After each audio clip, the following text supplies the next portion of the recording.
Hello guys, आज हम देखने वाले हैं what is computer memory and different types of a computer memory. हम सभी लोग कंप्यूटर का इस्तेमाल करते हैं, शायद अपने घरों में, ऑफिस में और कहीं पर। जब कोई आपसे पूछता है कि आपके कंप्यूटर की मेमोरी कितनी है, तो कुछ लोग एस रैम के बारे में बताते हैं, कुछ डी रैम के बारे में बताते हैं और कुछ हार्ड ड्राइव या एसडीडी के बारे में बताते हैं। इवेंचुअली वो सभी के सभी राइट होते हैं, पर आपको डिटेल में जानना है कि आपकी कंप्यूटर की मेमोरी क्या है, तो आप बिल्कुल सही जगह पर आए हैं। कंप्यूटर मेमोरी के कितने प्रकार हैं, सभी के सभी आज हम डिटेल में देखने वाले हैं।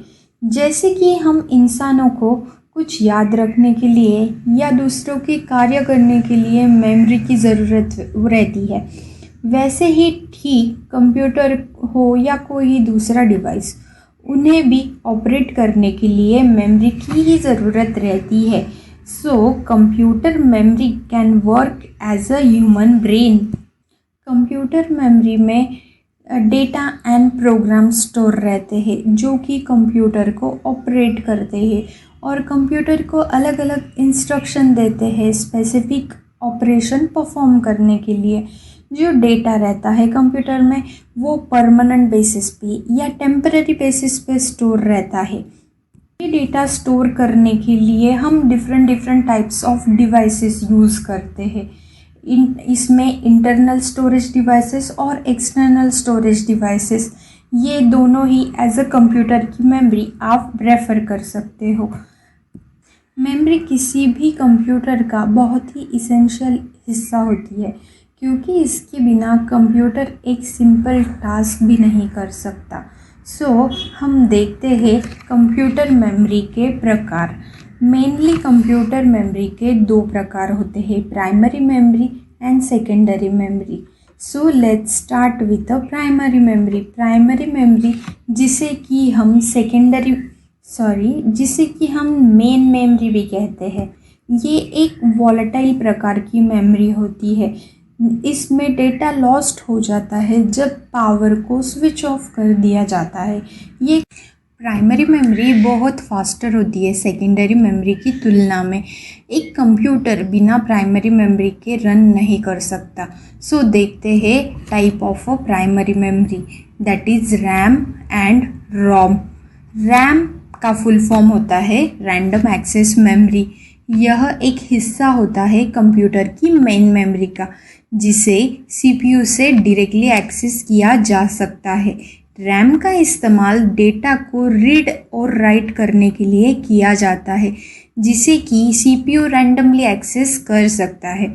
रैम की मेमोरी वोलेटाइल होती है। वोलेटाइल मतलब जब आपकी पावर ऑफ होती है तब इसमें स्टोर इंफॉर्मेशन एंड डेटा वो भी लॉस्ट हो जाता है।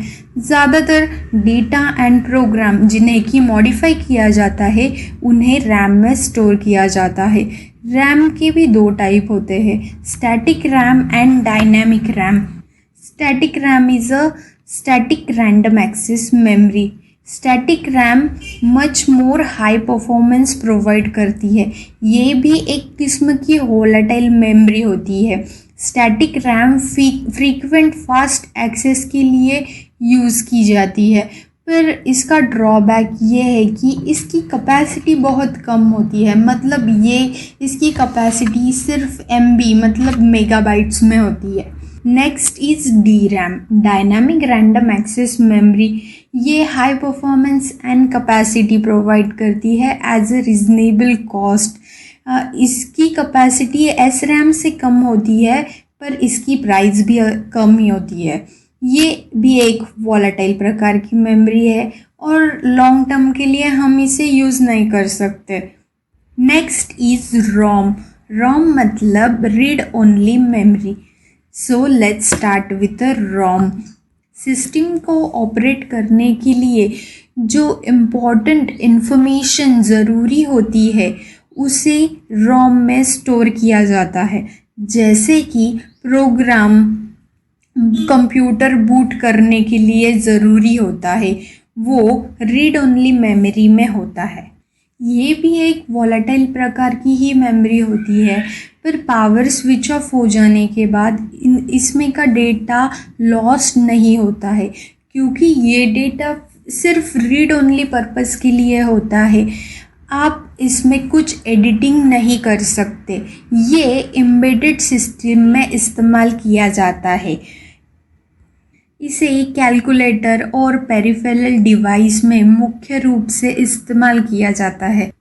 रोम के भी 3 टाइप होते हैं, P ROM, E P Rome and double E P ROM. अगर हम ये भी डिस्कस करने लगे तो ये वीडियो थोड़ा लंबा हो जाएगा। अगर आपको इनके बारे में भी जानना है तो प्लीज़ कमेंट कीजिए, हम इनके बारे में अलग से दूसरा वीडियो बनाएंगे। Now start a secondary memory. Secondary memory को एक्सटर्नल मेमोरी भी कहा जाता है। ये एक नॉन वोलेटाइल प्रकार की मेमोरी होती है, पर ये बहुत ही स्लो होती है मेन मेमोरी की तुलना में। इसका मुख्य इस्तेमाल डेटा या इन्फॉर्मेशन को परमानेंटली स्टोर करने के लिए हो।